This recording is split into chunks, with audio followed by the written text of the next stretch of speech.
정부가 내년 경제 정책 방향을 발표하면서 우리 경제 성장률이 1.6%에 그칠 것으로 예측을 하고 물가는 당분간 높은 수준을 지속할 것으로 전망을 했습니다. 침체된 부동산 시장의 연착륙을 위해 규제도 풀기로 했는데요. 내년도 경제 정책 방향 내용들 김대호 경제학 박사와 함께 자세히 짚어보겠습니다. 어서 오십시오. 네, 반갑습니다. 예, 아주 중요한 지표를 오늘 또 정부가 발표를 했습니다. 어제였습니다. 어제 경제 성장률 전망치를 제시했는데 KDI나 한국은행은 1.8, 1.7 정도였고 정부는 보통 이런 국책 연구기관 이런 데보다는 조금 더 높게 발표하는 걸로 알고 있는데 내년 전망치를 이 두 기관보다 낮게 1.6으로 발표를 했거든요. 어떻게 보셨습니까? 그 수치에 대해서? 네, 이제 한 해가 저물고 예. 새해 2023년이 밝아오는데요. 각 기관들이 내년에 우리 경제가 어떻게 될 것인지에 예. 관한 경제 전망을 내놓고 있습니다. 경제 전망은 뭐 입이 있는 사람이면 누구든지 다 할 수 있는 것이죠. 예. 그런데 특히 정부의 경제 전망은 상당한 비중이 있습니다. 우선 정부는 각종 경제 통계를 가장 많이 갖고 있다라는 점에서 가장 정확할 것이다라는 이런 기대. 그다음에 또 정부의 경제 전망은 단순한 경제 전망을 넘어서서 내년도에 정부의 강력한 어떤 경제 운영 방향, 이 예. 목표하고도 관련이 있는 것이거든요. 자, 그런 관점에서 볼 때 정부의 경제 전망 굉장히 주목을 끌었는데요. 정부의 내년도 경제 전망이 나왔습니다. 정부는 내년에 우리 경제가 1.6% GDP 성장할 것으로 전망을 했습니다. 이 1.6% 전망은요, 1998년 IMF 당시에 그때 1% 전망, 그때 경제가 거의 국가 부도 상태, 사실상 부도였죠. 그때 이후로 가장 낮은 겁니다. 우리나라의 잠재 성장률이 한 2.78% 정도 된다는 게 경제학계의 공통된 의견이에요. 예. 그렇다면 우리가 갖고 있는 능력보다도 훨씬 내년도는 실적이 더 나쁠 것이다. 이렇게 보고 있고요. 특히 수출은 지금 현재 마이너스 4.5. 그러니까. 우리 경제의 가장 큰 동력이었던 수출 마이너스로 뚝 떨어진다는 그게 겁니다. 제일 좀 심각한 부분이잖아요, 그렇죠? 그렇습니다. 네. 수출뿐만이 아니고 소비, 투자, GDP를 좌우하는 경제 활동 모두가 다 부정적으로 나왔습니다. 자, 특히 취업자 숫자 같은 거는요. 올해 전년 동기 대비 월 평균 81만 명이 늘어났거든요. 근데 이것이 10만 명으로 뚝 줄어듭니다. 그러다 보면 고용 한파도 본격적으로 올 것이다. 이렇게 볼 수가 있는데요. 자, GDP가 이렇게 1.6으로 떨어지는 이 전망, 방금 앵커님 말씀하신 대로 왜 다른 데하고 좀 다르냐? 한국은행은 1.7%지 않습니까? KDI는 1.8입니다. 예. 그리고 윤석열 정부가 출범할 때 지난 6월 달에 내놓은 내년도 경제 성장률 예상치가 2.5%였습니다. 예. 근데 이것을 1.6으로 낮췄으니까 6개월 만에 0.9%포인트, 뭐 거의 4분의 1 토막 정도가 비율로 치면 엄청난 거잖아요. 그렇습니다. 예. 급격하게 떨어진 거거든요. 이것은 정부의 어떤 뭐 정책 의지보다는 네. 실제로 지금 세계 경제의 하강 속도가 빠르고 금리 인상을 한 거, 미국을 비롯한 각국의 금리 인상 효과가 내년에 집중될 가능성이 있다. 그래서 내년에 경기 침체가 올 것이 아니냐, 이런 우려. 특히 우리나라는 수출 비중이 다른 어느 나라보다도 가장 높습니다. 수출 의존도 세계 1위거든요. 그러면 다른 나라 경제가 나빠지면 우리나라 물건이 그만큼 덜 팔리게 되기 때문에 우리나라의 타격은 다른 나라보다 좀 더 클 수 있다. 이런 면에서 1.6인데, 자, 지금 그래픽 한 번 더 올려주시죠. 예. 이 정부는 1.6이지만 다른 기관은 어떻게 보고 있느냐 한번 비교해서 보면요. 지금 IMF 2.0, 세계중앙은행입니다. 우리 정부보다 좀 높아요. 가장 OECD 높네요, 그래도. 1.8. 네. 자, KDI 1.8 이런 식인데요. 요게 발표 시점과 좀 관련이 있습니다. 그러니까 우리 정부의 전망은 어제 나왔고 나머지 기관은 한 달 전, 2달 전에 나온 것이거든요. 아하. 그만큼 한두 달 사이에 경제 상황이 더 나빠졌다. 그러면 한두 달 후에는 더 나빠질 가능성이 있기 때문에 정부의 1.6% 전망보다 더 나빠질 수 있다. 자, 지금 오른쪽에 보시면 노무라 증권은 마이너스예요. 빨간색으로 예. 일본의 노무라 증권, 1997년에 우리나라가 외환 위기로 갈 때 예. 그 트리거 시발탄을 쏜 게 노무라 정권입니다. 노무라 정권이 한국 경제 망할 것 같다라는 보고서 나오면서 그해 한국 경제 부도났거든요. 자, 그런 면에서 물론 노무라 정권의 보고서 믿고 싶지는 않습니다만 저것도 트리거가 되는 건 아니겠죠. 예, 마이너스를 기록했다. 그다음에 자, 지금 평균 그러니까 IB라는 게 인베스터 뱅크 투자은행 투자은행들, 예. 가장 그 정권 시장에 영향력이 크고 정보가 많다는 이를테면 시티은행, 골드만삭스 이런 곳입니다. 그렇죠. 이런 곳의 평균은 1.1%로 한국 정부 1.6%보다 낮습니다. 더 낮네요. 아무튼 내년에 상당히 어려움이 예상된다는 게 각종 전문가 예상인데다가 정부마저도 24년 만에 가장 낮은 전망치를 내놨습니다. 어쨌든 정부 입장에서는 지금 말씀하신 것처럼 현재 상황은 굉장히 위중하게 생각하고 있고 말씀하셨던 것처럼 뭐 대내적인 것보다는 지금 대외 환경이 너무 안 좋은 상황이고 그런 것들 때문에 우리나라의 지금 수출 뭐 이런 가장 중요한 수출 같은 거 무역 수출도 심각한 상황인데 자 그런 상황에서 내년 정부가 소비자 물가 상승률 이것도 굉장히 중요한 부분인데요. 3.5% 전망했습니다. 일단 수치로 보면은 5.1%로 예상되는 올해보다는 좀 낮긴 합니다만 여전히 뭐 평년에 비하면 좀 그 높은 수준인 것 같고 이게 이 수치가 의미하는 건 어떤 게 있을까요?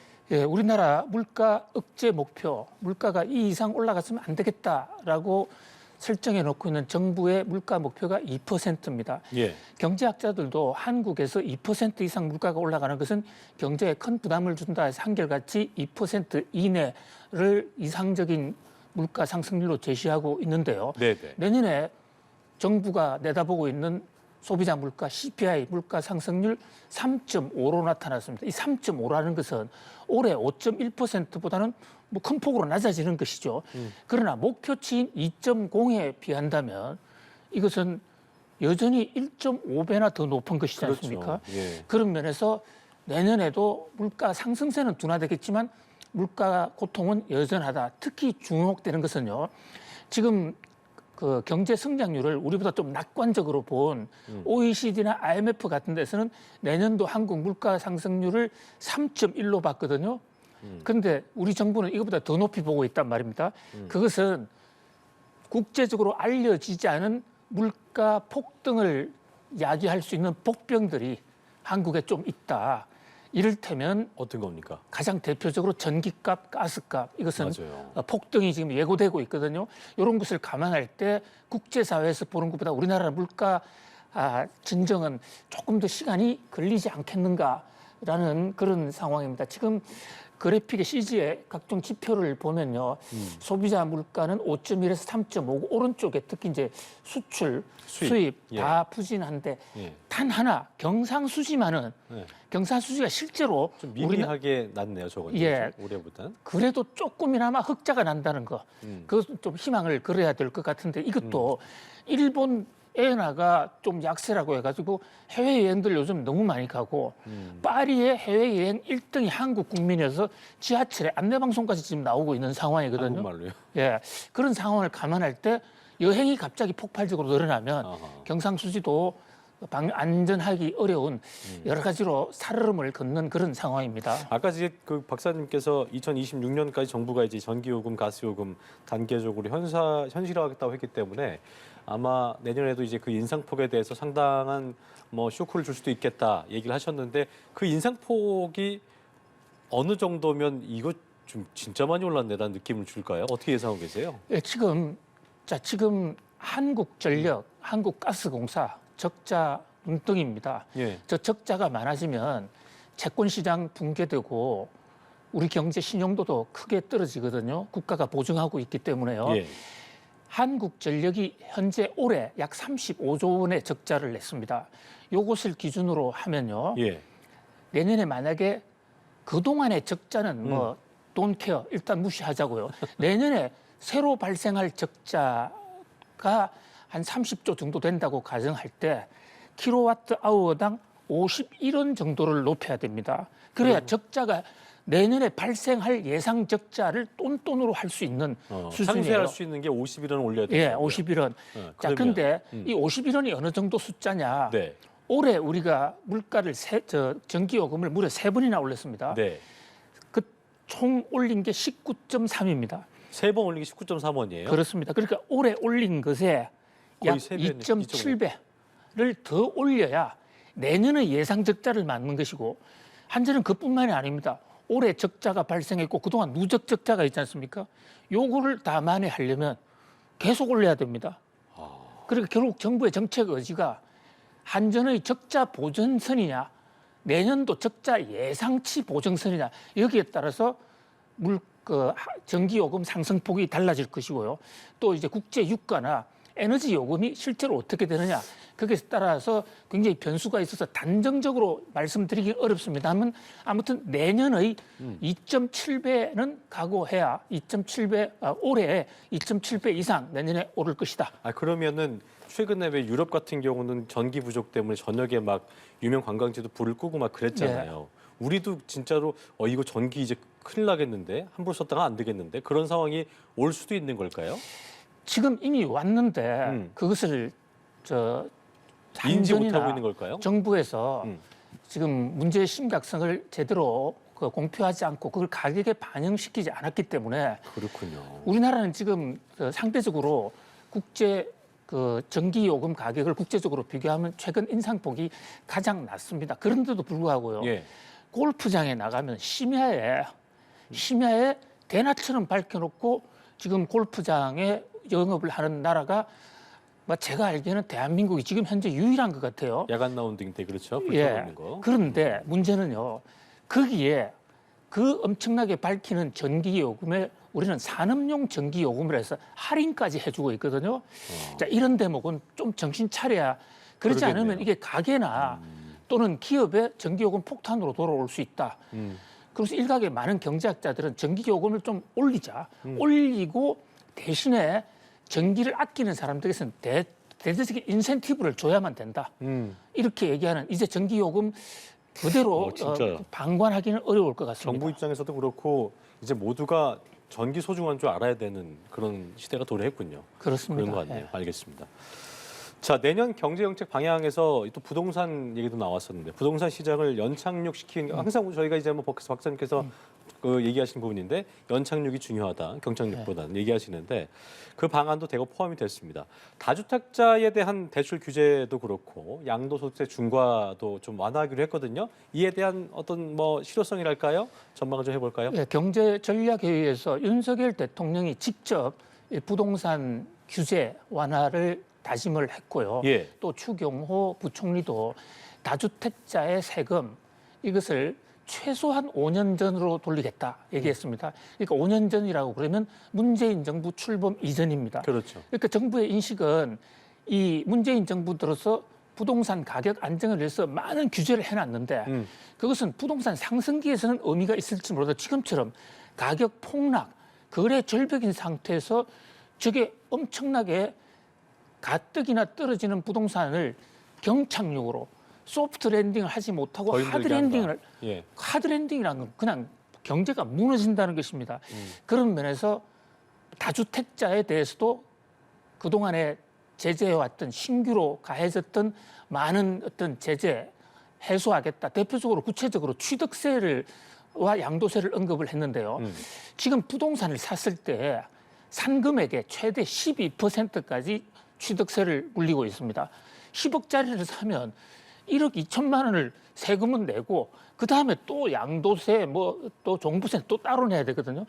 자, 이게 부동산 투기를 막기 위해서 취해진 조처이긴 한데 그런데 지금과 같은 시대에 주가가 부동산 가격이 떨어질 때 판매를 막는 거래 절벽을 야기하는 요인이 됩니다. 왜냐하면 누군가가 지금 부동산을 팔고 싶은데 12% 취득세 때문에 신규로 살 사람이 없는 것입니다. 살 사람이 없다 보니까 영끌로 산 사람 빨리 팔고 떠나겠는데 그게 안 된다. 그래서 저걸 낮추니까 좀 그럴 수 판매 좀 매수 심리를 좀 유도할 수 있겠네요. 그렇습니다. 그런 부분이. 그러니까 이제 2주택자까지는 양도세를 1주택자하고 똑같이 1 내지 3%로 하고 3주택인 경우에도 절반 정도로는 좀 깎아주자. 또 양도세도 이제 최고 지금 82.5%의 세율을 붙이고 있거든요. 이것도 좀 양도세 과잉 징수에 대해서도 5년 전 상황으로 좀 돌리자. 예. 그래서 부동산 투기를 조장한 것은 결코 아니지만은 그렇죠. 거래 절벽을 막고 어떤 부동산의 경착륙을 막아보자. 그래서 정부가 곧 각종 세부 지침에 대해서 네. 대대적인 그 세제 개편안을 발표할 것으로 보입니다. 알겠습니다. 기대해 보겠습니다. 여기까지 김대호 경제학 박사와 함께했습니다. 오늘 말씀 고맙습니다. 감사합니다.